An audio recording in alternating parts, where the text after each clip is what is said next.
ആദരവായ ഷഫീആയ റസൂലുള്ളാഹി സ്വല്ലല്ലാഹു അലൈഹി വസല്ലം തങ്ങൾ ഉറപ്പെടുത്തുകയാണ്, മൻ ഉലിദ ലഹു മൗലൂദുൻ,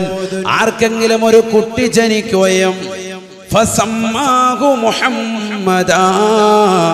ആ കുട്ടിക്ക് മുഹമ്മദ് എന്ന് നാമകരണവും ചെയ്താൽ തബറുകം ബിസ്മി വഹുബ്ബൻ ലീ, എന്നോടുള്ള ഇഷ്ടവും അനുരാഗവും എന്നോടുള്ളതാകുന്ന മഹബ്ബത്തും വെച്ചുകൊണ്ടാണ് അവൻ ആ കുട്ടിക്ക് നാമം ചെയ്തത് എങ്കിൽ എന്റെ നാമം കൊണ്ട് ബറക്കത്തെടുക്കണമെന്നുള്ള ലക്ഷ്യത്തോടു കൂടി തന്നെയാണ് കുട്ടിക്ക് അവൻ പേര് വെച്ചത് എങ്കിൽ കാന ഹുവ വമൗലൂദുഹു ഫിൽ ജന്ന,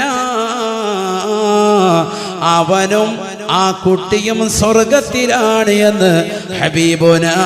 ശഫീഉനാ റസൂലുള്ളാഹി. Download ShareChat.